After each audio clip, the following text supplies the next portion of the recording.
The following podcast is a presentation of Project Entertainment Network. Bizzong. Bizzong.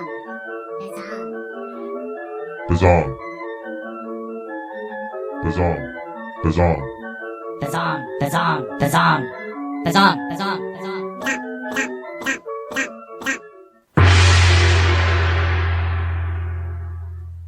This is Bizzong, the weird and wacky fiction podcast. With me, your host, Mr. Frank. What's going on, Zongers?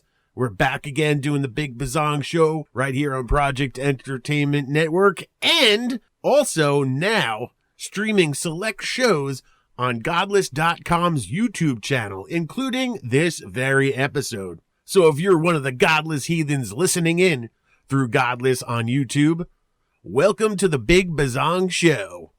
So this week, we're gonna keep talking to those extreme horror, splatterpunk, over-the-top, crazy, horror, nut, awesome people. Because that is where the party is happening right now, Zongers. I keep saying it. I keep finding myself back in this extreme horror mode, talking to guys like Lucas Mangum, Ryan Harding, Daniel J. Volpe, Drew Stepik from Godless.com. There's big things happening, and we just got to keep talking. That's why this week's guest is a Splatterpunk Award 2021 nominee for Best Novella.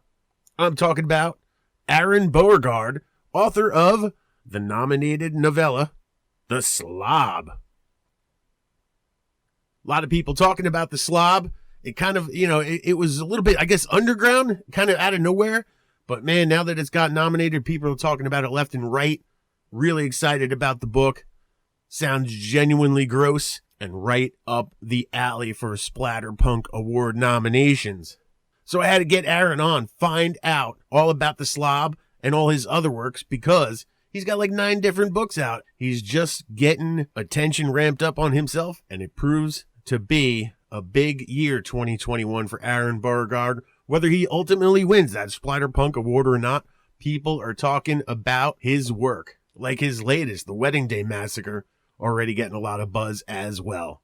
So, let's get splattery, let's get bloody, let's get gory. Let's get back into the Bizzong interview of the one and only Mr. Aron with 1A Beauregard.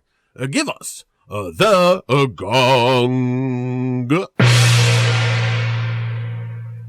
It is my pleasure to welcome to Bizzong for the very first time a Splatterpunk Award nominated author for 2021. Please welcome to Bizzong the one and only Mr. Aron Beauregard. Aron, welcome to Bizzong. Hey man, thanks so much for having me. I really appreciate it. Heard the podcast a few times, and it's awesome. I think what you're doing is great, and it's an honor to be here, dude. Great. I'm glad to hear. I think the first thing, the order of business we need to point out is you are Aron with 1A. Do not make it 2. Yeah. Although I still get the Aaron joke all the time. Yeah. Without seeing it, you get the Aaron. That's got to be obnoxious. You were legitimately born with 1A in your name, right? Yes. My mom said, to hell with that second A. We're going with 1. Unnecessary. But my son's going to be unique. That's what she said. It's like I have a friend named Chris, but his Chris it drops the H, but all it does is lead him to a life of torment of explaining that to people that there's no H in his name. I guess, and even your aunts will probably still write your name with 2 A's. They don't care. Yeah, they're thumbing their nose at your mother for doing something so ridiculous. Right. Could that be where all the horror started? That you've led this life of a single A Aron? Yeah, it's really just about basic writing. It's a typo. My life is based off a typo. Good deal. Speaking about like your genesis in writing, in your biography, you have a neat little interesting story about how your parents found I guess a handwritten story in your back pocket of a pretty dark story. You want to tell me about that? Yeah, that was that. I think that's the first thing I actually ever wrote. It was a story called Zombie Child, and it was I don't even know why I wanted to write at that point. I think I was in 6th grade, and yeah, it was just like I don't know, like 4 or 5 pieces of paper, and me and this other kid just kept going back and forth and like writing this story that got progressively more messed up as it went on. And it was definitely not something that you would think in that grade you'd be writing. I think it was along the lines of like, oh, boy can't get girl, pushes her down the stairs, kills boyfriend that's with this girl, and then goes and defiles her corpse in a cemetery, and a baby is born out of the, through the casket and comes out of the ground and tries to kill him. Pretty juvenile, but it was funny. Like, I actually like watched some, how like there'll be those anthology horror movies, and it escapes me which one it was, but years later, when I was like in my early 20s, I was watching this movie, and it was like almost the same thing. And I was like, dude, this is like what I wrote like when I was a kid, And then at that point, I kind of started writing again. Not seriously, but just it kind of reminded me that I enjoyed doing that. And I had done a lot of music stuff in that era. And then I got back kind of into writing and whatnot. That's cool. Was that type of story fueled by like watching, slasher movies or anything like that? Was that initially kind of what fueled your love of horror? I think it has to come from movies. I remember being really young, and my uncle Paul brought over, I think it was The Stepfather 3, which is one of the crappier ones, honestly. That one doesn't have, what is it? Terry, I forget his name, but he's phenomenal in the first two Stepfathers. Some other dude in the third one, but he brought that over, and Pet Sematary. And I saw those at a very young age, and I really think that those had a big impact on me. I just loved, Pet Sematary. It just terrifies you. If you saw it when you were a kid, and even I think I was talking to a friend, and he said like he watched it or read the book before he had kids, and then after he had kids. And I think it's like a real terrifying for parents, although I'm not a parent. So I saw it when I was a child, and I had that impact on me then. But yeah, I had read the book first before I was a parent. It still was it was creepy, I guess, in a different way from the not just the sort of coming back from the dead sort of soulless point of view. Spoiler alert. yeah. But yeah, those are some creepy movies definitely to start out with. But nowadays, like you said, you start taking writing seriously. You've got a pretty robust library, at least 9 books that by my count. So where did it all start for you once you started publishing? Well, I think maybe like 3.5 years ago or so, I had at the time it was my girlfriend, but I was with she's my wife now, but I'd started writing Die Tommy. I don't know why I did it. It just struck me, I guess. I had written a bunch of screenplays with another guy earlier, a few years prior to that. And then I was just realizing, like, man, there's not a whole lot you can do with like a screenplay, like if it doesn't get made into a movie. And he was sort of more into doing dramas, and I kind of feel bad because I feel like all the joint stuff we did ended up being really dark, and that's not, he was like a real passive, easygoing guy. Mm-hmm. And I don't think that was like really what he wanted to do, So we kind of stopped writing together, but we had written a couple things that were pretty cool. And then, I wrote Die Tommy, and I just kind of sat on it for I was like, okay, it's done. And then I let just a couple people read it, and they're like, well, what are you going to do with it? I was like, I don't know. At that time, like, just self-publishing was foreign to me. I had no idea really how to do any of it. And my wife got me a book from Digipod, which is like a self-publishing sort of thing where you can, it's kind of like a Lulu, I guess, but you have to buy like a bulk order of books with them. And, she was like, you should try this. Just put a couple in print and see what you think. And then from there, I started looking at other people that do it, as well as Digipod. And then I kind of learned the whole Amazon process and all that stuff. Mm-hmm. But even after Daitami was written, I do this podcast called Evil Examined. And I wanted to do like a thing called Fact or Fable, because I used to really like the old stories. Do you remember Beyond Belief, Fact or Fiction? You had to pick if it was real or not at the end. Yeah. It's old. That started with Alien Autopsy, right? Yeah. So I love that show, and I was like, oh man, it'd be cool if we could do something like that for the podcast. You know, like I'll write a story, and it'll either be like loosely based off real events, or just a complete fictional tale. And, you know, I'll adapt it into audio, and we'll let the listener kind of vote online and see what they think. So I think I did like 5 of those, and 4 of them would end up becoming short stories in that first collection I released, which is Try the New Candy.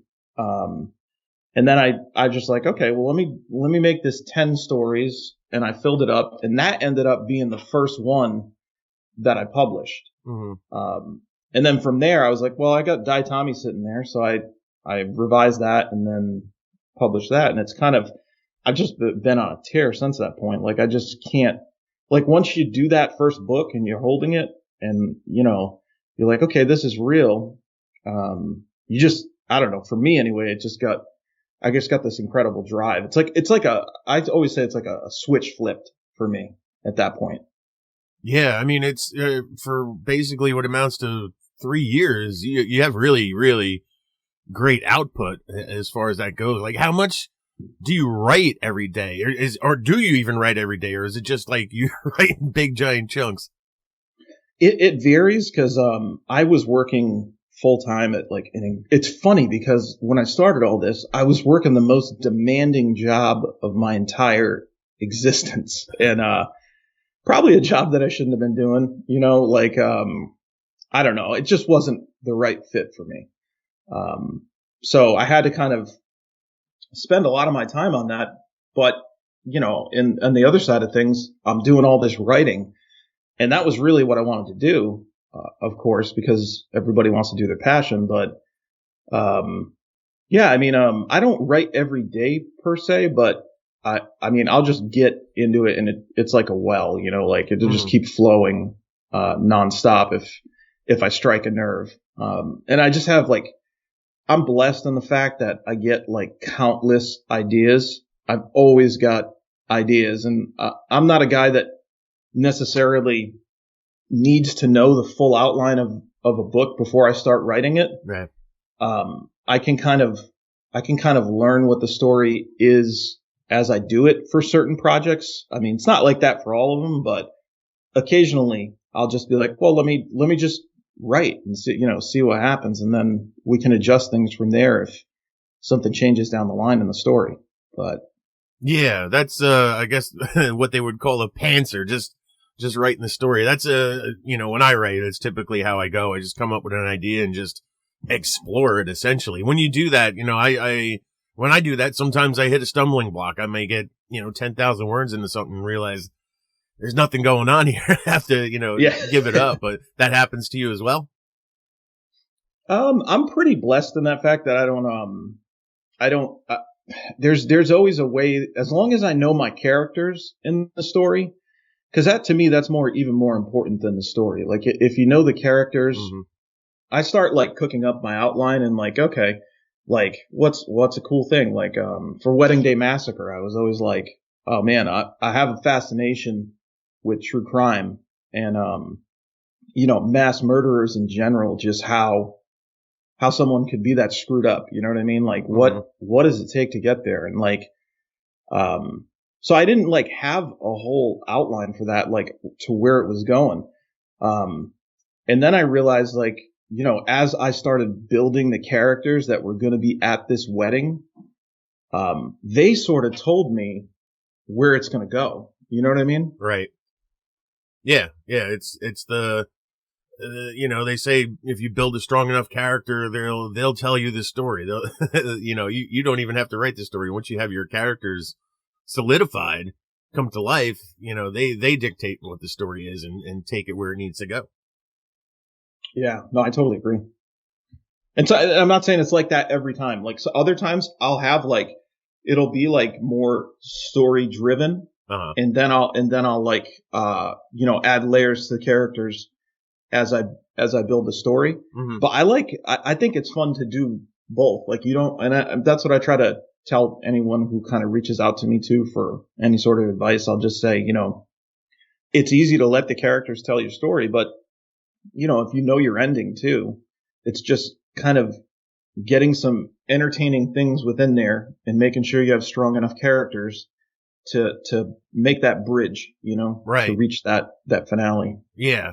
Yeah, it is true. It can go either. You either need a really strong concept, or you really need the strong characters, to develop the concept. And but you need both essentially for a great book. But you can get yourself going off of like either starting point, I guess you would say. Yeah, I think it's cool that there's more than one way to skin a cat, right? Yeah, yeah. And it's interesting too that you say like you sort of experiment with all those different things. You don't always approach, all right, I need to start a story and what are my characters going to be? You'll the next thing you write, take it from a different angle and I guess that gives you over 9 books, 9 very different sorts of stories. Yeah, I think so. I did quite a few collections. I think I have 4 collections. And then 2 that I would say are novella, like Diatomy and Slobber novella length. Mm-hmm. And then like Scary Bastard and Yellow are like longer novellas, I would say. Mm-hmm. And then Wedding Day Massacre is like the first novel length work that I've put out. But yeah, and I like diversity in my stories as far as, although I will say that like my work does kind of tread a very human horror. There are some stories that, like Pizza Face, for example, that was a collection that was all about mutation. So all the stories in some way or another were about some form of mutation, which of course is not like a very realistic thing. You have to have your, escape, mode on, I guess, to read something like that. And then, hallucinations it's kind of bizarro-ish just because it's all based off of my, drug experiences. Okay. And, concepts that you get when you're just whack the hell out. You know what I mean? Like if you're tripping or something. Yeah. But most everything else is like, there's a lot of human element that just explores the potential for, evil in humanity. And to me, that's the scariest thing is, that this stuff could happen. Right. You know what I mean? Like while some of the deaths in Wedding Day Massacre are, creative and outlandish, I would say, in some ways. There's some real crazy stuff that's happened, and I researched for crime, so it's like this stuff does happen. Maybe not quite to that scale, but hopefully it never happens, but could it happen? It's possible, Yeah. Yeah. It's, it's interesting going back to the collections that they're very theme based. When you put those together, did you write specifically? Like, I'm going to do a sort of body horror, story collection and just write a bunch of stories in that? Or is it just you happen to have written a bunch of stories that you could put together and fit the theme? Well, I wrote like, I'm thinking like Pizza Face, that one in particular, like I had written the Pizza Face story and I was like, oh man, that's cool. Like, I like the idea of mutation, and like, and then I was at my wife's mother-in-law, my mother-in-law's house, I should say. And like the dog came in from outside and it had like this baby rabbit in its mouth and it was making this shrill hiss like, eh. And I was just like, holy shit, like this is crazy, and then I got the idea for like the Sunday brunch gone awry story in there, which is essentially like mutated, like this dog comes upon this nest of mutant rabbits and like murders and eats them while these aristocrat women are having brunch. And then they do this like sort of Easter egg hunt annually together, these old friends, and the mother of these mutant rabbits kind of comes to screw that all up. But so yeah, and then I was like, okay, well, like these two, they're both about mutation. And I was like, and then I was just like, man, I just got to come up with more stories about mutation because I realized I really liked writing that theme. So that's kind of how that one came up. And then the hallucinations, I had a real bad trip, which spawned the story Making Room in the Birdhouse in that one. And then I was just like, all right, let me just add to some of the other like thought process and some of these stories that people go through on these things. And if you've never been on a trip, you can sort of experience what some of it's like. And then that one just kind of went from there. And I'd say Try the New Candy is like the most eclectic collection because if you notice on the cover, it's like a dead woman and her body parts are put into a vending machine. Yeah. And the table of contents for that book, my wife actually did it for me. And it's a vending machine. So like, you press a button and it shows how much like Try the New Candy's 1 cent. It's page 1 or whatever. So I was like, this one will be cool because it can be super eclectic, like a vending machine. You pick what you want. It's all different stuff. So that one is like, while it's themed, it's not. You know what I mean? Because it's all like weird stuff. Just the structure, the layout of the book is the theme. Exactly. Yeah. And then Dark Assembly is just like balls to the wall, hardcore splatterpunk. One of my most controversial stories in that book. And I was just like, this one is going to be for the person who wants to read something incredibly dark, who wants to push the boundaries of writing, like how messed up, and sort of some of the marketing I did with that one was like, how should you feel after reading these? It's kind of cheesy, but how should you feel after reading these stories? Like, are you evil for reading these stories, or it's a dare? Yeah, it's kind of exactly. So that's the collections. That's kind of what each one entails.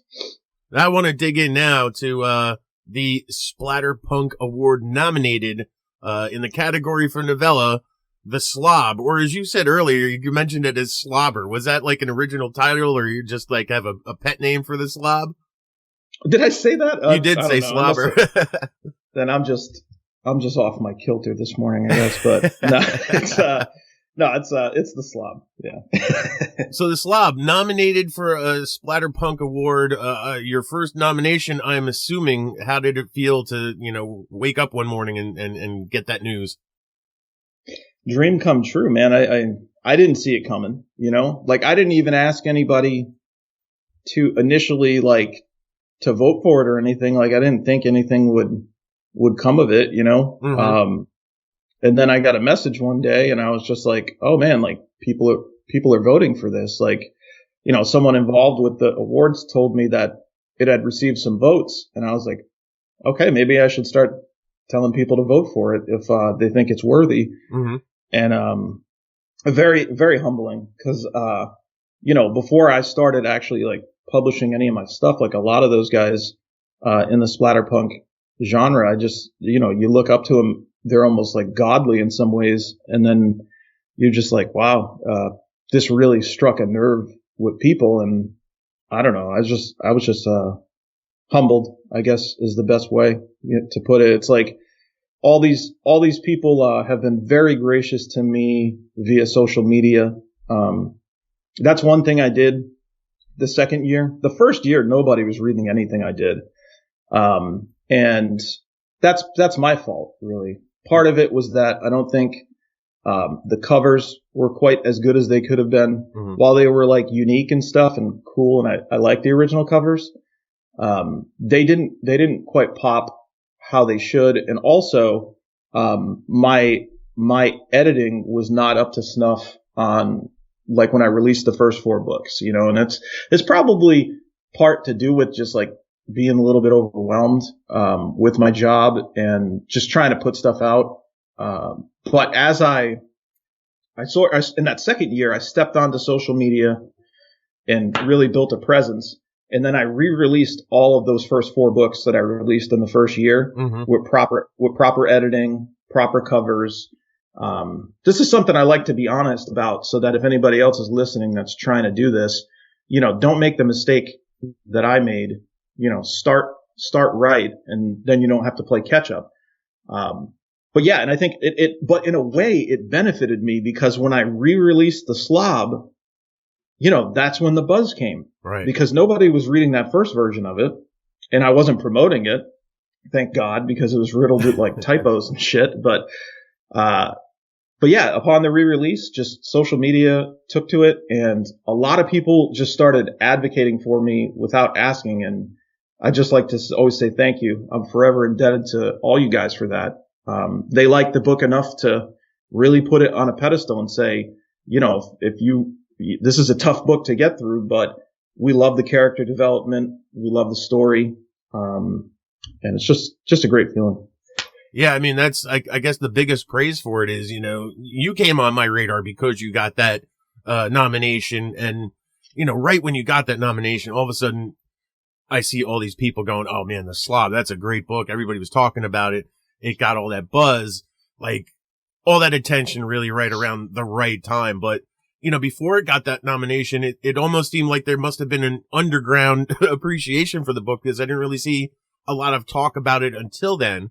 But it was like, almost like, oh, we can talk about this. It's an award. Yeah. Oh yeah, definitely. I need to talk about this book. Like everybody's being quiet about it until it was like okay to talk about it type of a situation. Do you consider it like one of your grossest, goriest, splatteriest works? I think so.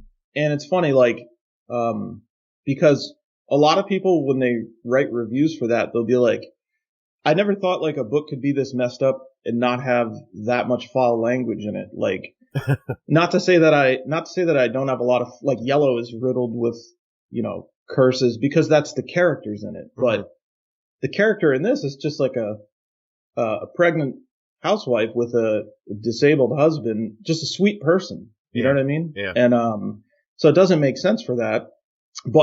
And I think just seeing how wholesome and awesome this person is, had a lot of people just like, oh, I want to, I'm really rooting for this character. That's another thing I see in the reviews.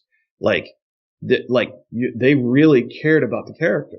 Right. So much that they would talk about that character in the reviews. And then, of course, then when you tear her apart and she goes through all these horrific things, it makes them that much more impactful, I think. So I think that's, but yeah, to answer your question, it's definitely up there. Because I think it's because of that. The scenes that are super explicit in it are much more damaging because of who the character is. Mm-hmm. Mm-hmm. Now, do you pull this story? Is this one of those, like, just your experience with sort of true crime and real, like, sort of disgusting things that you pull out this sort of, it's a very sort of different type of story, not like you said, not typical necessarily of what you expect when you read Splatterpunk. It's not that just bloodfest sort of a thing. It's a little bit different. And I love the tagline you gave to it. Some stains don't come out. So where did this story even like come from? Well, I think, initially it's a very personal story. There are some elements of my life, and things that I've gone through, embedded in it in different ways. I think what struck a nerve with readers and, too, which one part of the story that is kind of close to me is like the whole hoarding aspect. Mm-hmm. And, clean, how people end up because Vera, the character in the story, grew up in a filthy, disgusting household. Yeah.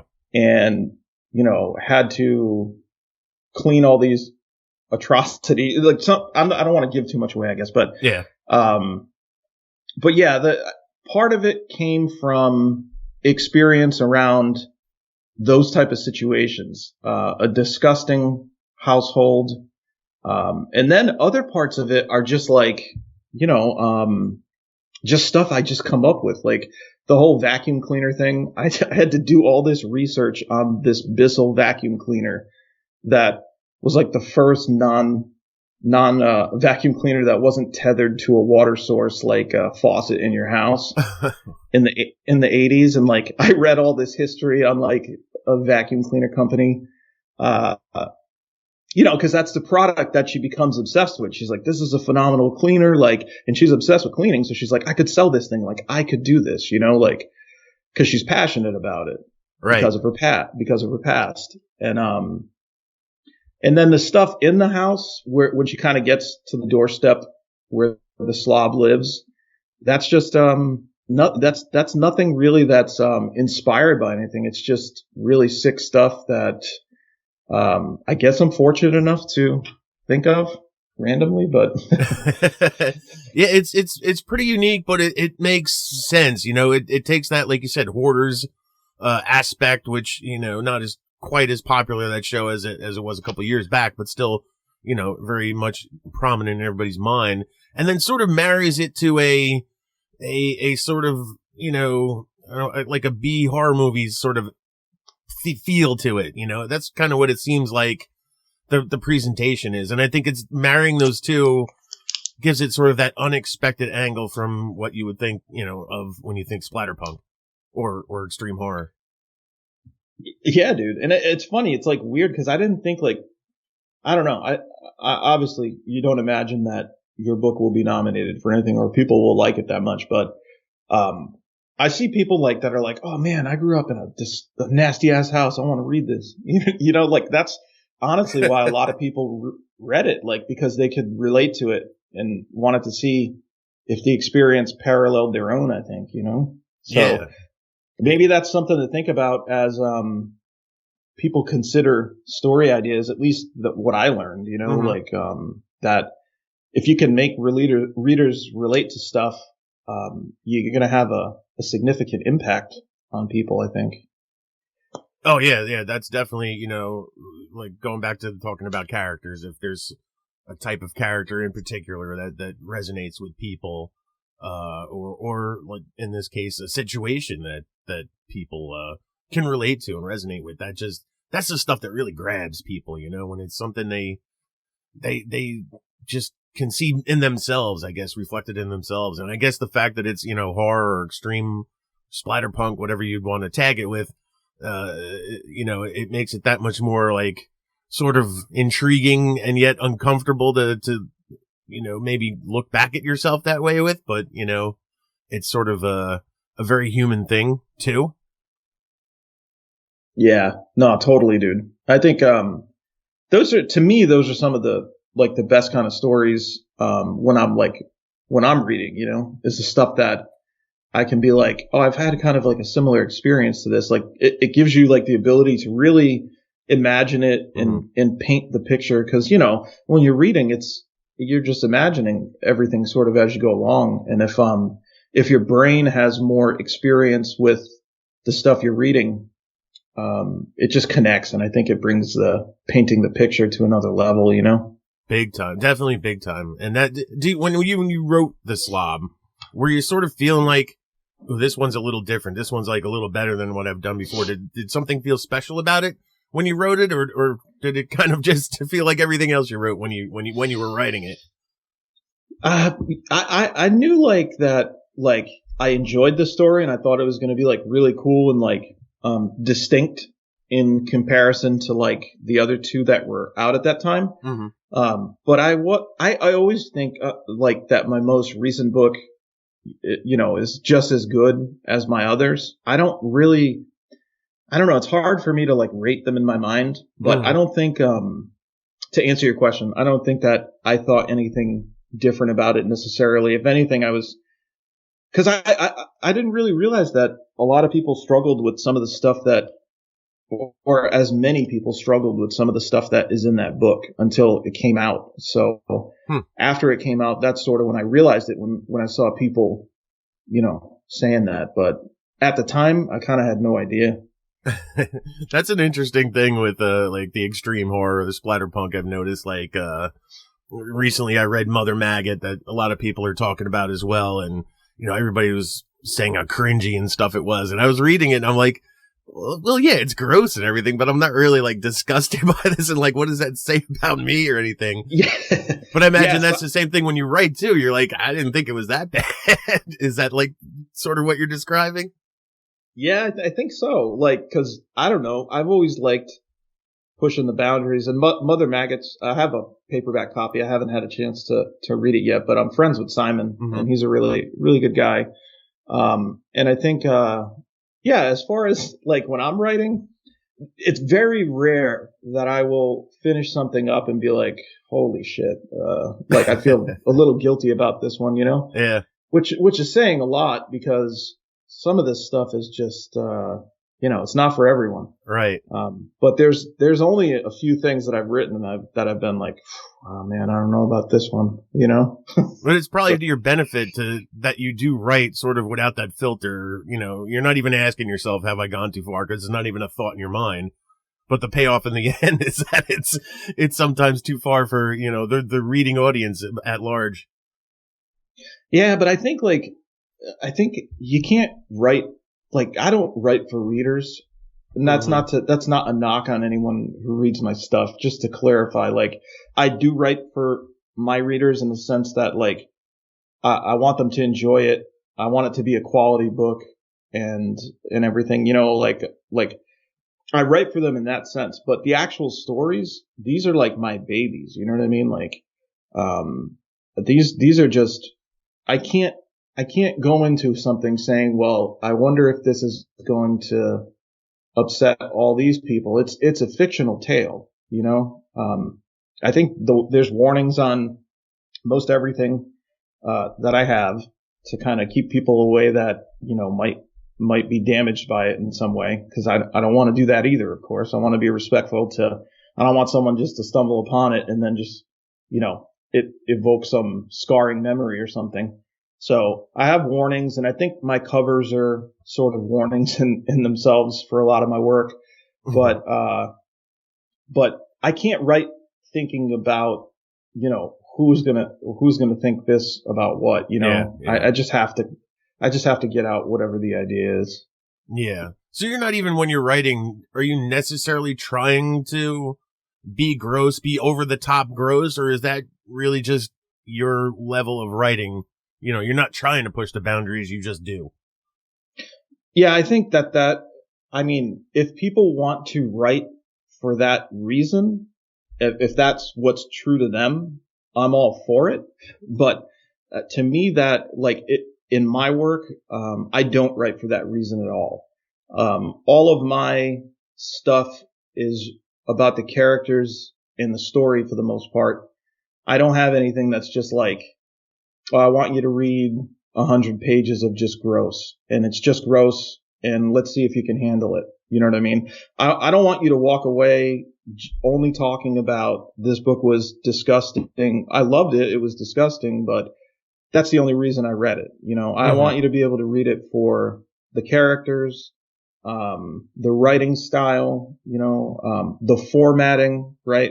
Like, especially when people pick up a paperback, I take a lot of pride in my paperback interiors. I'm a big advocate for artwork and horror. All of my books are fully illustrated. I spend a lot more money on my books to illustrate their interiors and give people something different, something, not to say that I'm the only one that does that. There's other people that do that too, but I just want it to be an experience and to be like a piece of art, that you want to hold on to and you want to show other people. So I definitely admire that dedication to the aesthetic of the book. Like you said, you're not the only one, but it is a rarity these days, I would say. And I guess around the time when you decided to rededicate yourself to the work and get it all republished, edited and all that stuff, that's also the time when you decided to make the covers look better and everything. So art wise, since you're so dedicated to it, talk about some of the artists you're working with to bring these books, a visual look.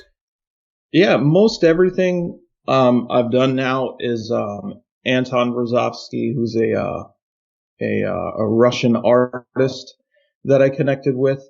So except for the cover of Die Tommy, that is another kid. His name is very difficult to pronounce, and we've never had a conversation, so I haven't been able to ask him. But it's inside the books. if you see it. And actually, the first 4 books, he illustrated those. Mm-hmm. So I had illustrations in my initial books too, which when you buy the new editions, you get all of that first edition bonus art along with the new art. I always put it at the end to sort of pay homage to the evolution of the piece. But I have a great time. I had a great time working with him on the first 4 books. And I had a great time, redoing all the other ones and everything that's new with Anton. And then I'm working on another project called Nightmare Nirvana that is sort of like my ode to like my childhood stuff.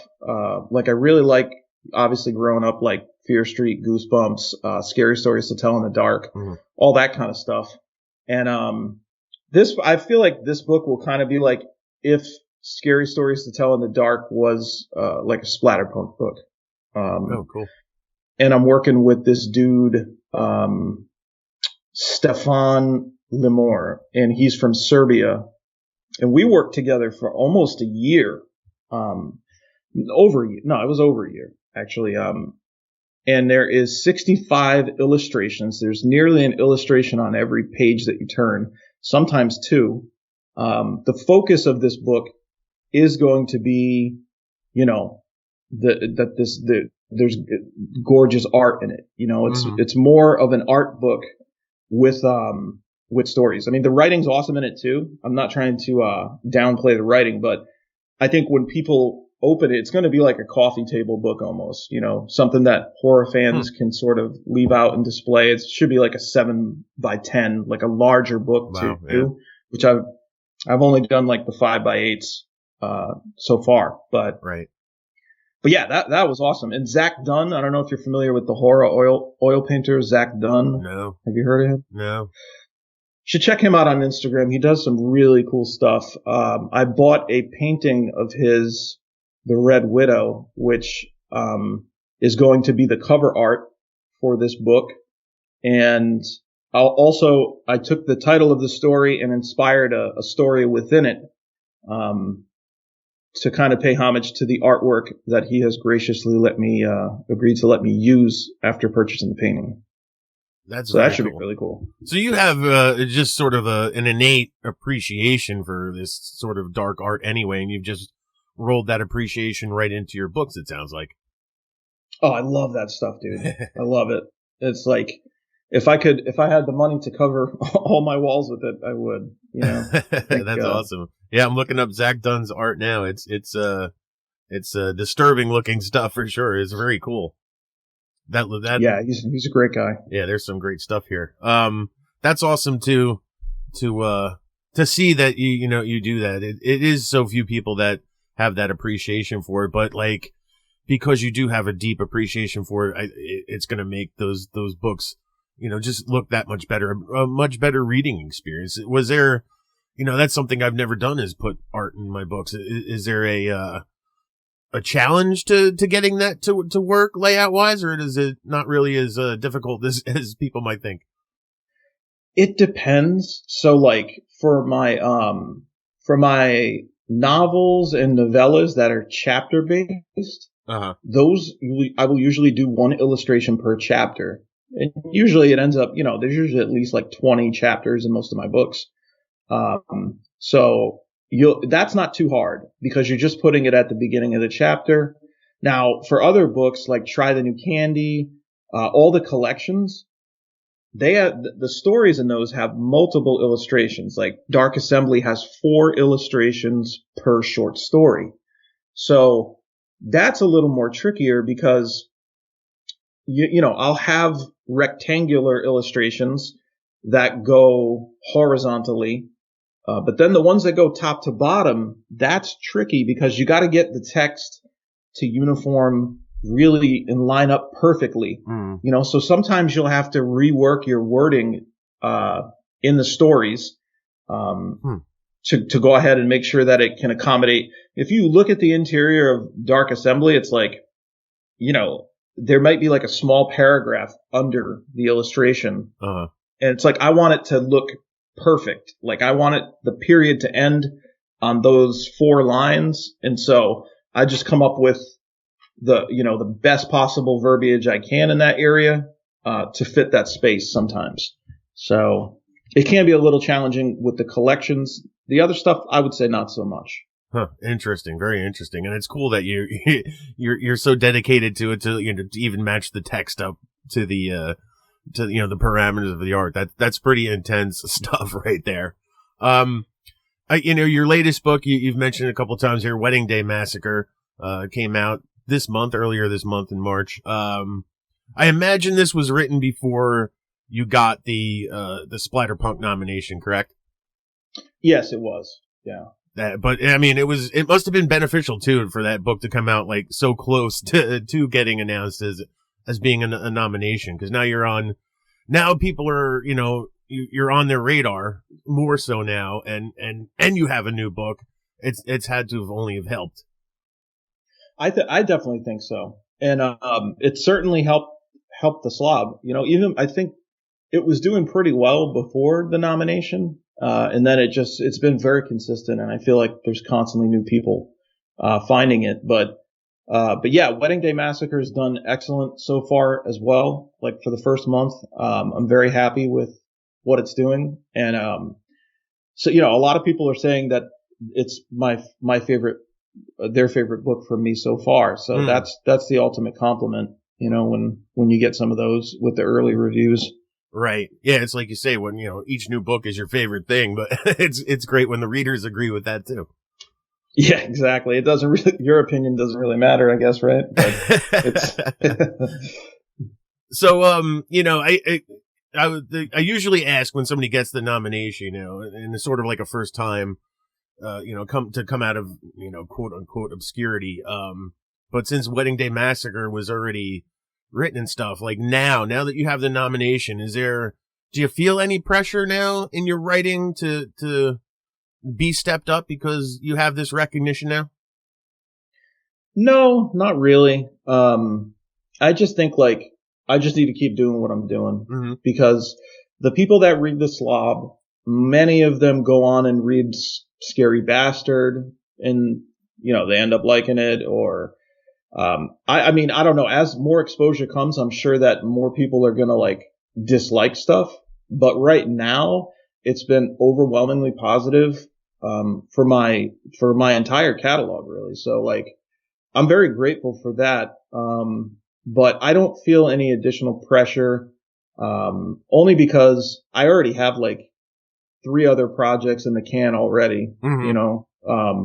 And though, a lot of them were written before, or I kind of finished up after the nomination. Right. And then I have a bunch of other stuff that I just know, the ideas for it, they're different, and, and it's not going to be like any other horror book that you've read. So I think having that on my side, originality and ideas is going to, make for some interesting releases over the course of the next year and a half or so. That's really cool to hear. I know, I guess sometimes it might get in people's heads and they feel like, they need to recreate the Slob over and over again now. It might be an expectation, but I guess it's to your benefit too, that you already have so many other projects done. And additionally, before the Slob, you have so much other work out there that's, unique unto itself. So it's never, you weren't so early into it that you feel you need to almost pigeonhole yourself into just writing books like the Slob now because you have this, recognition for it. Well, it's funny you say that, because, and I'm glad that I did this when I re-released the Slob, because there was an idea that I had. And if you look at the last page of the Slob in very small font, it says, "Son of the Slob coming soon." And, so I think that's cool, because that's sort of a validation that, that sequel that I've had cooking up in my head isn't based off the nomination. You know what I mean? It's based off something that I was there's more meat on the bone to the aftermath of this situation. And I've written the first couple chapters already, and I have some ideas for how it's going to play out. And, I just think people are going to love it. And a lot of people have reached out to me, like, oh, can't wait for this. Like, when's it coming out? So now they want it, right? yeah, they want it. So I think there'll be some good build up, but I don't imagine it'll be out anytime soon. But it's going to get there, and for the right reasons, not because I'm trying to crank it out. The Slob was a shorter novella, and there was other stuff in my head of where it could go afterwards. So I think it's going to benefit all parties. So when you dropped that little line at the end of the Slob, was it your full intention to do a Son of Slob follow up, or was it just you sort of left it there because there was a kernel of an idea and maybe not figuring anybody might actually call you out on it? It was my intention because I was just like starting a picture, like how do you come out of a situation as such as the book ends? I don't want to give the end of the book away, but no, yeah. As far as like, if anybody has read it, that situation and how it ends, like, how do you move forward from that? And I was just like, it would be so fun to talk about that. And I had all these ideas, in my head. Like, it wasn't just that general idea. There were some very specific ones too, which I think, are going to be awesome when I get to like flesh them out. So now you have to write it now. There's no doubt about it. Already written two, almost two chapters, I think, are done. Here it comes then. Here it comes. That's awesome news. So yeah, I mean, all this is great, and it sounds like how soon? I mean, you just had Wedding Day Massacre come out, but how soon do you think the next book will take you to get out?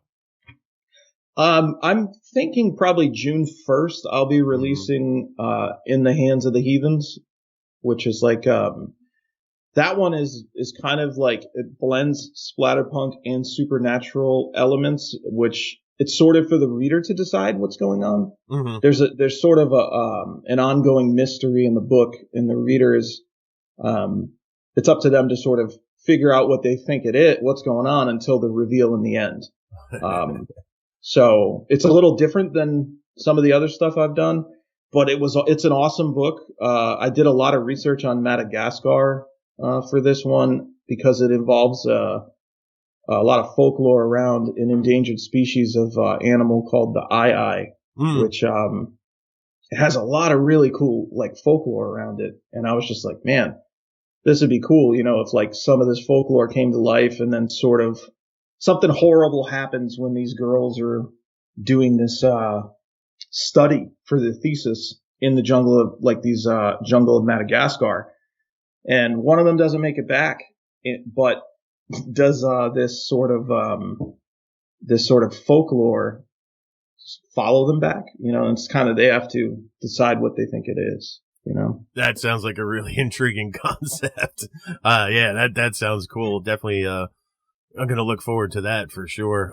Yeah, I guess on the pace that you've been going, it's about 3 releases a year. So you expect even one more beyond that before 2021's over?